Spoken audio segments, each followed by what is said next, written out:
Now that our little one has arrived, let's celebrate with a baby shower. Since it's your first grandchild, we're hoping for some extra love in the form of generous gifts. With a smug smile, I presented an envelope containing a sum of money, only to be met with a sharp rebuke. Only $300? Spare me the insult. That won't even cover a week's worth of diapers. Her words hit me like a sudden gust of wind, leaving me stunned and trembling. I'm Olivia, a 57-year-old office worker. My husband, John, manages an auto repair shop alongside our son-in-law, Mason, who's married to our eldest daughter, Ava.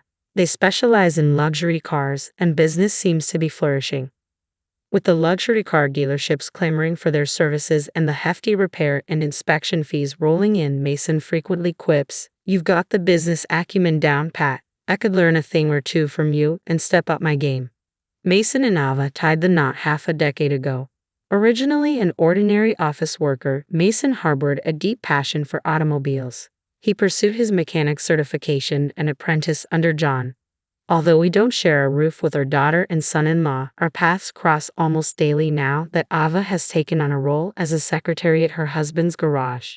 Our residence and their workshop may be separate, but their proximity ensures frequent visits. Sometimes I drop by and the four of us enjoy each other's company. Mason's affable nature and approachability make him feel like a natural part of our family. It's as if he's been our son all along. We do have a biological son, but ever since he ventured out for his career, our encounters have become scarce. William trails Ava by 2 years in age and never quite warmed to his father's profession. Upon graduating from college, he opted for a conventional corporate job. In his elementary years, he'd often proclaim, "I'll run Dad's shop when I grow up." Yet, as he matured, his aspirations took a turn. Running a repair shop won't cut it in today's world. I'm not keen on being coated in grease either. John never harbored explicit hopes for William to inherit the business. However, when William unequivocally dismissed the idea, a tinge of sadness crossed John's face. John had assembled a team of employees and found himself contemplating the road ahead. With Mason's arrival, he found himself envisioning a clearer future. If there were no heirs to the business, he resolved to give his employees a heads up, allowing them time to secure alternative employment. However, with Mason's involvement, he saw the prospect of leaving the enterprise in capable hands. Ava was caught off guard by the prospect of Mason succeeding her father, yet she couldn't help but feel a mix of surprise and relief as she inquired, "I always knew Mason had a passion for cars, but I never anticipated him stepping into my dad's shoes and taking over. But since William had no plans to carry on, it shouldn't pose any issue, right? My husband's business is thriving, and it seems like Ava is constantly probing me about whether William will eventually seek ownership of the shop." Ava's concerns aren't unfounded. There's something raw about William's wife, Emma. They tied the knot just 2 years back, and ever since they first visited our home to introduce Emma, she left quite an imprint. Upon their arrival, Emma's first words were, "This place has a very blue-collar vibe, doesn't it? Is this typical of self-employed folks' homes?" My husband and I were so stunned that we couldn't find any words to reply. Ava, who was also present, appeared to be seething with anger and swiftly fired back, "Who do you think you are? What kind of remarks are those to your future in-laws?" Yet Emma stood firm, asserting, "I'm just speaking my mind. Please refrain from picking on me even before we're officially married." I attempted to diffuse the escalating tension between the two women and tried to proceed with the introductions for the impending marriage. However, William interjected, saying, "Just because we're getting married doesn't mean we'll be living here or relying on you." It became evident that William wasn't pleased with Mason's involvement in his father's business and his close relationship with us. Since Ava and Mason tied the knot, William seemed intent on putting even more distance between himself and our family. Mason chose not to join us that day out of consideration. However, William couldn't resist making a snide comment, remarking, "Looks like Ava's husband decided to skip out today, huh? Probably didn't want to embarrass us all with his usual greasy appearance. I'm just glad he's not here." Despite his earlier claims that he had no interest in taking over my husband's shop, it was apparent that William might harbor some resentment towards Mason, who wasn't a blood relative, potentially becoming the successor. His words ignited a surge of anger within me, and I couldn't help but fire back. "Are you feeling jealous of Mason now? You were the one who adamantly declared you had no intention of taking on your father's business." My typically mild-mannered husband intervened, trying to diffuse the tension. Let's not allow anger to consume us, everyone. Since William's fiancée has taken the initiative to introduce herself, let's strive to get along.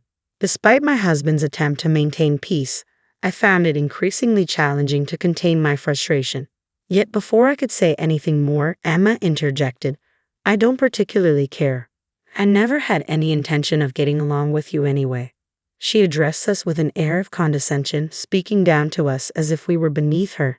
Despite beginning to calm down at my husband's soothing words, both Ava and I found ourselves growing irate once more. We exchanged stern glances with Emma, but she seemed to derive amusement from our agitation. You common folk are so easily riled up. Coming from a family of privilege, I can't say I've ever experienced anger, she chirped, proudly flaunting her upper-class background. According to William's previous accounts, Emma's father held a prestigious position as the director of a large corporation. It was apparent why she viewed us as commoners. The prospect of such a woman becoming our daughter-in-law weighed heavily on both Ava and me. Even my husband seemed to recognize the untenable situation. He proposed to William and the others, perhaps it's best we conclude our meeting for today. After all, this was intended to be a simple meet and greet. The two of them hastily departed, leaving a lingering tension in their wake. Even after their departure, Ava was still ablaze with anger. Who does she think she is? Boasting about her upper-class lineage just because her father holds a directorial position in a company. She's overstepping her bounds. Even my husband, who had been attempting to pacify us, appeared taken aback. William certainly has his hands full with that one. I'm apprehensive about what lies ahead, he remarked, letting out a heavy sigh. He recounted to us the challenges Emma had presented during the wedding preparations. On the eve of the wedding, Emma deliberately paid us a visit and remarked, please ensure you scrub yourself clean, future father-in-law. And do make an effort to dress appropriately, future sister-in-law. You must be aware of your own appearance, right? After all, you're not exactly the epitome of beauty. At least try to present yourself decently. Her words dripped with sarcasm as she spoke. I felt a surge of anger rising within me, ready to retort, but my husband interjected calmly, noted, we'll ensure there are no disruptions. Emma appeared momentarily taken aback by his response.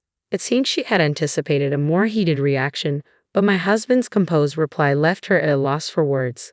With a dissatisfied expression, she exited the scene, unable to provoke the desired reaction from us. The following day, at the wedding ceremony, Emma stepped forward in front of our family and delivered her usual barbed remarks. It's embarrassing for everyone to associate with your relatives, so kindly keep them in check. And as for this pervasive oily smell in the vicinity, it's all thanks to you, she sneered, unable to resist her habitual snidiness. Upon meeting Emma for the first time, Mason wore a fascinated expression and remarked, I'd heard some rumors, but she's even more intense than I imagined. Normally sporting long, unkempt hair and a beard, Mason had tidied up his appearance for the occasion, dressed sharply in a suit, leaving Emma with no grounds for complaint. Though, he added with a hint of mischief, I kind of wish he'd shown up in his usual work attire, long hair, and all, just to see Emma's reaction. Following the wedding, we received no word from William at all. Concerned, I voiced my worries. I wonder how William is holding up. My husband, sounding resigned, replied, no news is probably good news. I was worried too, but reaching out might only rile up his wife. Let's wait for them to reach out to us. During their previous visit for the marriage introduction, it had been made abundantly clear that they wanted minimal interaction with us, making it difficult for us to initiate contact. 2 years passed without a single word from William. Emma's behavior at the wedding continued to be a topic of conversation among us. Whenever my husband, Ava, Mason, and I gathered for a meal, the subject inevitably arose. I don't think Emma even knew who I was. No one bothered to introduce me to her. She probably saw me as some rough relative, Mason remarked, eliciting laughter from us. It would have been quite a sight if you had shown up in your typical work attire, messy hair and all. She might have thrown you out, I added, chuckling along with everyone else. The tension at the wedding had been so palpable that Mason never had the chance to introduce himself to Emma. Nevertheless, Mason had seamlessly integrated into our family by now, becoming like a cherished son to us, even in William's absence.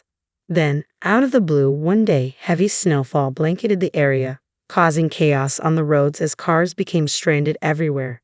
At my husband's workshop, a surge of requests flooded in from customers needing their cars towed, keeping everyone bustling with tasks. The team split up duties to handle the influx efficiently. My husband and Mason embarked on a job for a foreign car dealer, a routine task for them. However, upon their return, both wore expressions of despondency. Concerned, Ava probed Mason about their mood, but he brushed it off with a casual, "It's nothing." Taking his word for it, I didn't dwell on their demeanor. A few days later, William and Emma unexpectedly appeared at our doorstep, Emma cradling a baby in her arms. At the sight of the sleeping infant, a smile spread across my face involuntarily. Ava, who happened to be visiting, shared in the moment, exclaiming, "Emma, you've had a baby." She reached out to touch the child, only to draw back abruptly, recoiling from Emma's hand with a sharp cry, "Don't touch her with your greasy hands. The smell of oil will rub off." The sight of the baby momentarily swept away my concerns, but it quickly became apparent that Emma remained unchanged, even in her new role as a mother. As tensions thickened, Emma, true to form, remarked, "Now that our little one has arrived, let's celebrate with a baby shower. Since it's your first grandchild, please be generous with the gift money." Her words laced with the usual sarcasm. I hastily gathered $300 into an envelope and passed it to Emma. If I had foreseen the occasion, I would have prepared more thoughtfully. However, her sudden visit left me unprepared, with no time to gather more funds or inquire about her preferences. Snatching the envelope from my hand, Emma swiftly inspected its contents, her voice rising in indignation. "Are you kidding me? Only $300? That won't even cover the cost of diapers." With an uncharacteristic burst of volume, my usually composed husband abruptly reclaimed the envelope from Emma's grasp, his voice thundering, "You will not disrespect us like this. Is William even the father of that child?" His words echoed with a forcefulness I had never witnessed in him before. His assertion about the child's paternity left me utterly bewildered. The intensity of my husband's outburst drew Mason from the rear of the room, his expression marked by confusion as he entered. Yet upon catching sight of Emma, Mason's countenance shifted to one of shock. In turn, Emma, upon noticing Mason's presence, betrayed a flicker of alarm, swiftly attempting to conceal her face. Upon spotting Mason, my husband challenged Emma, "Does seeing Mason jog your memory? You surely recall him from our discussion in your fancy minivan during the heavy snowfall. You were voicing your complaints to Mason. I doubt you've forgotten his face." Despite my husband's pointed remarks, Ava, William, and I remained perplexed, all equally taken aback by the unfolding situation. My husband's next words only added to the confusion. "As the president you were with at the time is doing well, please convey my message. If he intends to engage in extramarital affairs, he should choose a time when it's not snowing, lest he be caught," he stated cryptically. At the mention of an affair, tension gripped Ava, William, and me. We exchanged incredulous glances, struggling to comprehend the gravity of the situation. Emma swiftly rebuffed the accusation, her denial tinged with evident fluster, a stark departure from her usual demeanor.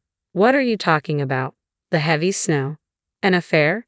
Your words make no sense," she protested, her composure visibly rattled. At my husband's cue, Mason retrieved his phone and began navigating through it. Meanwhile, my husband proceeded to fill us in. During the heavy snowfall, Emma and some other individual found themselves stranded in a luxury minivan. Mason and I went to their aid. At first, I didn't recognize Emma, but I found it peculiar that there was a baby present in the vehicle. I was heavily masked, sporting sunglasses and a helmet, so she likely didn't recognize me. However, Mason, with his distinctive long hair and beard, would have been memorable even with a mask on. As my husband concluded his explanation, Mason chimed in, "We have everything captured on our car's dashcam. She can't deny it." He extended his phone towards Emma, who gasped upon glimpsing the screen, quickly averting her gaze. Ava, William, and I peered at the screen in astonishment. Sure enough, the footage showed Emma and an unfamiliar man berating Mason. "We have a baby on board, and we're already moving. Hurry up." Emma's voice boomed from the screen as my husband and Mason worked to secure chains onto the opulent minivan. The two figures were caught whispering to each other amidst the commotion. My husband's expression darkened as he spoke. "The dashcam may not capture sound, but I heard every word. William is foolish to believe that child is his. You two said, Well, Emma, you're the fool for discussing your affair right in front of your father-in-law without even realizing it. In the midst of his revelation, William erupted, Eva, what are you saying? Is this true? Emma attempted to brush off the accusation with a forced laugh, insisting, of course it's a lie, though her pallid complexion betrayed her true feelings. Adding weight to the accusations, Mason interjected, didn't you mention divorcing William at the opportune moment? I heard you say it. You even mentioned ensuring child support. You seemed quite pleased about it. With each word, Mason unveiled more of the truth. Emma's agitation mounted, her hands trembling as she cradled her crying baby. Seizing upon the infant's distress, Emma pointedly blamed us. Look what you've done. The baby's upset because of your cruelty. I've had enough. I'm leaving today, she declared, storming out and leaving the flustered William behind. His face flushed with anger, William simmered in her wake, gradually regaining his composure once Emma had departed. Dad, what you said earlier, is it true? William sought confirmation from his father once more. His father silently nodded, prompting Mason to elaborate. Emma's lover happens to be the president of a company that does business with our shop. Word has it from some dealers that Emma accompanied him when he came to purchase a car. Apparently, he opted for a minivan because they were expecting a child, he divulged, providing intricate details.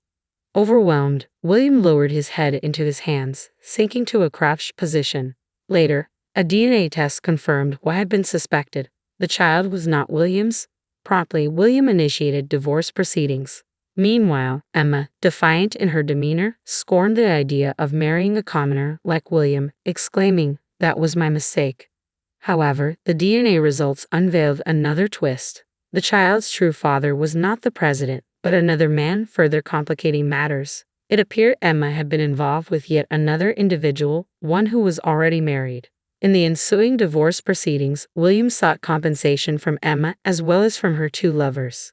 Despite Emma's family flaunting their supposed high-class status, it was revealed that they were not as affluent as they claimed, resorting to borrowing money to settle the compensation in the divorce proceedings. Emma's affair with the president stemmed from her desire for a luxurious lifestyle. However, her hopes for a remarriage with him were dashed. Instead of tying the knot, she found herself facing a claim for compensation for breach of engagement on his part. Following his split from Emma, it appeared that William had developed a deep-seated distrust towards women. I'm never getting married again, William declared, opting to live independently. For my husband and me, the dream of our first grandchild dissolved. Yet our spirits were swiftly lifted upon learning of Ava's pregnancy. As a couple, we burned with joy. In a playful jab at my husband, Mason quipped, don't worry, the baby's definitely mine. With the arrival of the baby, we'll be moving in with Ava and Mason. It looks like we're in for an exciting chapter ahead, I remarked, anticipating the lively life awaiting us.